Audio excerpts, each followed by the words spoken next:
পায়ের মোজার মধ্যে 1000 টাকার 3টা নোট লুকিয়ে রাখলাম। ছাত্রের মা একটু আগেই এই মাসের টিউশনের টাকা দিয়ে গেল। ছাত্রের সামনে এমন ভাব করলাম যে যেন মনে করে পা চুলকাচ্ছি। টিউশনি থেকে বের হয়েই দেখি অনু রাস্তায় দাঁড়িয়ে আছে। অনু হচ্ছে আমার প্রেমিকা। 2 বছর ধরে প্রেম করি। আমার থেকে 2 ক্লাস উপরে পড়ে। আগে একসাথেই পড়তাম, কিন্তু 2বার ফেল করার কারণে এখন ও আমার সিনিয়র। এই জন্যই ওর কথায় উঠবস করতে হয়। আমাকে দেখেই বলল টিউশনির টাকা দিছে। আমি আমতা আমতা করে বললাম না, দেয় নাই তো, কেন কি হয়েছে? সে বলল তুই না বললি আজ টিউশনির টাকা দিবে। রেগে গেলে প্রেমিকা আমাকে তুই করে বলে। সিনিয়র তো, তাই কিছু বলতে পারি না। চুপচাপ থাকলাম, কোনো উত্তর দিলাম না। সে বলল কিরে উত্তর দেস না কেন? আমি আবার আমতা আমতা করে বললাম আজকে দেওয়ার কথা ছিল কিন্তু দেয় নাই। প্রেমিকা কাছে এগিয়ে এসে বলল পেন্টের ওয়েট ভিডিওটা শেষ করার আগে আমার অরিজিনাল টিকটক অ্যাকাউন্ট বাইচা বনফায়ার আর ইউজার নেম ইওর জয় অ্যাকাউন্টটাকে ফলো দিয়ে রাখবেন। আর হ্যাঁ, যাদের আমার গল্পগুলো ভালো লাগে তারা অবশ্যই আমার প্রোফাইলে ঢুকে আমার পেজের লিঙ্ক পাবেন। লিঙ্কে টাচ করলেই আমার পেজে নিয়ে যাবে। আমার পেজের নাম ফানি মামা। এফবিতে ঢুকেই ফানি মামা সার্চ দিলেই আমার পেজ আসবে। সবাই আমার পেজটাকে ফলো দিয়ে রাখবেন।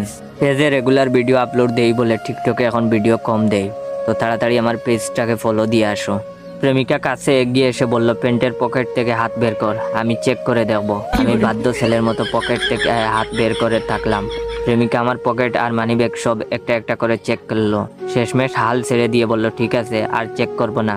মনে মনে ভাবলাম যাক বাবা, বাঁচলাম। ধরা খেলে আজকে নির্ঘাট 12টা বাজিয়ে ছাড়তো। প্রেমিকা হঠাৎ বলে উঠলো আজ আমি টিউশনির টাকা পেয়েছি, চলো আজ আমি তোমাকে খাওয়াবো। দুনিয়াতে প্রেমিকার টাকায় খাওয়ার খাদ্যের স্বাদ বেশি হয়, এটা প্রত্যেক পুরুষ মাত্রই জানে। রেস্টুরেন্টে বসে আছি, প্রেমিকা একটার পর একটা অর্ডার দিয়েই যাচ্ছে। খাবারের তালিকা দেখে প্যান্টের বেল্ট একটু ইজি করে দিলাম বেশি খাওয়ার জন্য। ওয়েটার একটার পর একটা খাবার দিচ্ছে আর আমি সাবার করে দিচ্ছি। খাওয়া দাওয়া শেষ করে চুপচাপ বসে আছি ভদ্র ছেলের মতো। এমন সময় প্রেমিকা বলে উঠলো আর সকাল 9:23 তুমি ঘুম থেকে উঠেছো, তারপর বাথরুমে গিয়ে ফ্রেশ হয়েছো 18 মিনিটে, তারপর আমাকে বলছো কাপড় ধুয়ে দিবা, কিন্তু ওই সময় তুমি পাশের রুমের ছেলেদের সাথে বসে তাস খেলছো। সেখান থেকে উঠে গোসল করছো 25 মিনিট ধরে। তারপর আমাকে বলছো নামাজ পড়তে যাবা, কিন্তু নামাজ পড়তে না গিয়ে ফেক আইডি দিয়ে অন্য মেয়ের সাথে চ্যাটিং করেছো। এটা হচ্ছে ভিডিওর প্রথম পার্ট। দ্বিতীয় পার্ট আমার পেজে আপলোড দেওয়া হয়েছে। তাই দেরি না করে এফবিতে ঢুকে আমার পেজ ফানি মামাকে ফলো দিয়ে রাখো। আর হ্যাঁ, ভাইয়ের এই ভিডিওতে কয়েকটা কপি লিঙ্ক আর লাইক কমেন্ট করে দিও। ধন্যবাদ।